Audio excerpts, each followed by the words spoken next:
ავსტრალიის შემდეგ დიდი ბრიტანეთი ხდება მეორე ქვეყანა, რომელიც 16 წლამდე მოზარდებს სოციალური ქსელებით სარგებლობას სრულად აუკრძალავს. შესაბამის კანონპროექტზე მუშაობა უკვე დაწყებულია. შემზღუდავი რეგულაციების ამოქმედება 2027 წლის გაზაფხულიდან იგეგმება.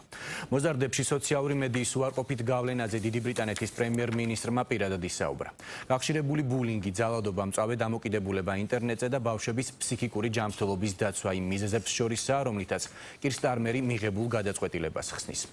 Instagram-ის, TikTok-ისა და Facebook-ის აკრძალვის გარდა ბრიტანეთის ხელისუფლებამ მკაცრად შეზღუდავს იმ ვებგვერდებსაც, სადაც უცხო პირებს მოზარდებთან უკონტროლო კომუნიკაციის დამყარება შეუძლიათ. ნიკა ადეიშვილი გიამბობთ.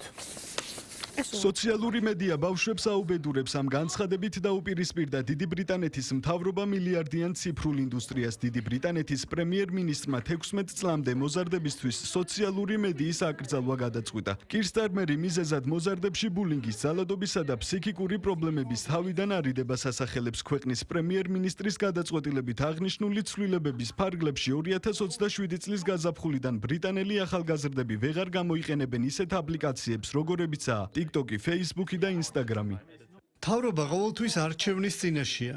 ჩემთვის ნათელია, რომ 16 წლამდე ბავშვებში სოციალური მედიის სრული აკრძალვა სწორი არჩევანია. ყველაფერი, რაც კი ოდესმე ჩემი შვილებისთვის მინდოდა, არის ის, რომ ბედნიერები და უსაფრთხოდ ყოფილიყვნენ. ვფიქრობ, რომ ეს ნებისმიერ მშობელს სურს. სოციალური მედია შექმნილია იმისთვის, რომ დამოკიდებულება გამოიწვიოს. ის ხელს უშლის ბავშვებს საშინაო დავალების შესრულებაში, კითხვაში, მეგობრებთან ერთად გარეთ თამაშსა და ნორმალურ დროს დაძინებაში. ექსპერტების ნაწილი კირ სტარმერის გადაწყვეტილებას აკრიტიკებს. მათ თქმით, სოციალური მედიის აკრძალვა გამოსავალი არ არის. რისკების გათვალისწინებით ექსპერტები შიშობენ, რომ მოზარდები კიდევ უფრო სახიფათო ეგრეთ წოდებულ დაურეგულირებელ სივრცეებში გადაინაცვლებენ. ამასთან ერთად არსებობს რისკები, რომ ახალგაზრდებმა შესაძლოა ახალი ანგარიშები ზრდასრული მოქალაქეების დახმარებით შექმნან. მაგალითად, დაიხმარონ ზრდასრული ადამიანის სახის ამომცნობი ვერიფიკაციისას, მოწყობილობაზე შეცვალონ VPN-ის მონაცემები და სხვა. ჩვენი შიშია, რომ ბავშვები და ახალგაზრდები სხვა პლატფორმებზე გადავლენ. მაგალითად, შესაძლოა ნაკლებად რეგულირებულ პლატფორმებზე ან ბნელ ქსელში, რათა სხვა ბავშვებთან ურთიერთობა შეძლონ. ამიტომ ვფიქრობ, რომ ჩვენ უნდა დავწუნდეთ, რომ აკრძალვა დამოუკიდებლად შეფასდება დროთა განმავლობაში და მოკლევადიან პერსპექტივაში, რათა დარწმუნდეთ, რომ მას გაუთვალისწინებელი შედეგები არ მოჰყვება. კირ სტარმერის გადაწყვეტილებას ეხმაურებიან სასკოლო პროცესის მონაწილეებიც. დაანონსებული ცვლილებით კმაყოფილები არიან მასწავლებლები, თუმცა მოზარდებისთვის სოციალური მედიის სრულ დაბლოკვას არ ეთანხმებიან თავად მოსწავლეები.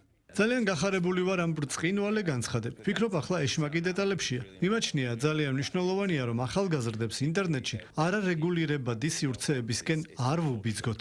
გამიკვირდა, მეგონა ცოტა მეტი დრო დასჭირდებოდათ მის შედეგებზე დასაფიქრებლად. მე მიყვარს ტელეფონზე საუბარი და მეგობრებისთვის შეტყობინებების გაგზავნა, მაგრამ ვიცი, რომ მომავალში აკრძალვა დადებითად იმოქმედებს.